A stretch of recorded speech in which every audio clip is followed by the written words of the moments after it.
Makadi mama? Ndinofara munhu waMwari kana muchifarawo. Haindiri right. Ko ime muri kungoblutikwa inda? Ndotozvishayawo munhu waMwari vakangotanga kungondiblutika kana foni yangu havasi kudavira. Ndamwena. Ichokwadi. Vakatanga kublutika izvaita sei? Vakangobva kuno kupa Easter papa ndikatovatambirawo zvakanaka ndikatogara navo ndakutovaperekedza vakatodzokera. Vakangodzokera ndichibvunza kuti mama mafamba zvakanaka here kana kudaira foni yangu kana kudii ndikatonyera message varongoblutika. All right. So imi mishungu dzenyu dziri kushaya kuziva kuti makatadza papi? Chokwadi. Nekuti kungonyararirwa kunorwadza. Ichokwadi. And you're kind of like feeling bad. Or what is it? Ndakakanganisa chii chaizvo. Chokwadi. But inini ndoda kuti ndichikubatsirai nekuti ndo zvataura Jehovha ko pana panouya masolution ese zve. Imimi mochinzwa pane nyaya yenyu. Now, imimi mama munotsvaira mumba menyu nguva yakareba sei? Handichogoni kuverenga munhu waMwari nekuti mumba ndinotsvaira. Handidi tsvina. Munotsvaira? Tsvina mumba ndotsvaira. Okay.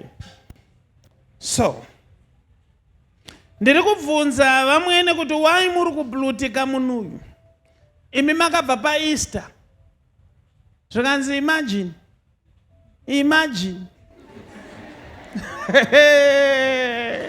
Amwene vataura kachirungu. Imagine. Waenda kumba uchiti ndiri kunoona muroora anokutambira zvakanaka. Asi pauri kufamba pai. Iye ari kusara achitsvaira.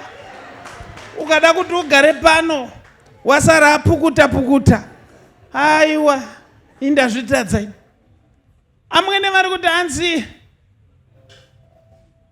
unenge wanga usingandide pamba nokuti matsvairiro awaita ndeye kundidzinga.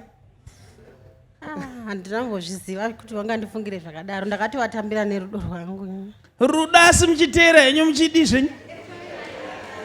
Munozviziva here kuti pane pamwe panhu pekuti you feel bad. You feel bad. Chero munhu aine utsanana but unonyanya. Mama makambonzwa here chinonzi dona? Ndinongozvinzwa handizive kuti zvinoreveini.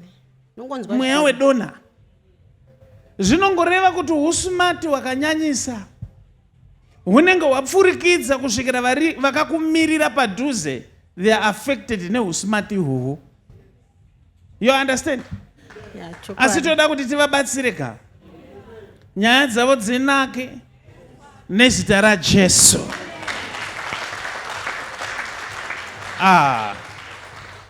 Izvi ndezvekutongonoenda kuna amwene izvi. Motoregedza kuramba muchisenda mameseji enyu motosvika. Ndizvo? Chokwadi. Motovataurira kuti amwene kuchechi kwedu kwandaenda kana kuti kwandinoenda. Nokuti ukati kwandaenda vanoti wangu wandifambira. Chero mamusangana mate pano motoita unge ndokwenyu. Ibvai mauya zvamuchoseka muda kuregerere. Kuita sei? Uyai! Ndindoita basa rokuprofita vanhu vanoenda. Uyai! You are welcome here. Now munoti kuchechi kwedu kupangodzidziswa nyaya yeutsanana nezvimwewo zvakadaro. Asi ndangozofila kuti kana paine zvandakakanganisa ruregerero ushamwari wenyu ubva ungodzoka paunge uri. Ndizvo zvataura Jehovha. Simudzai maoko. Father, protect her right now in the name of Jesus. It's done and it's permanent. And I'm not going.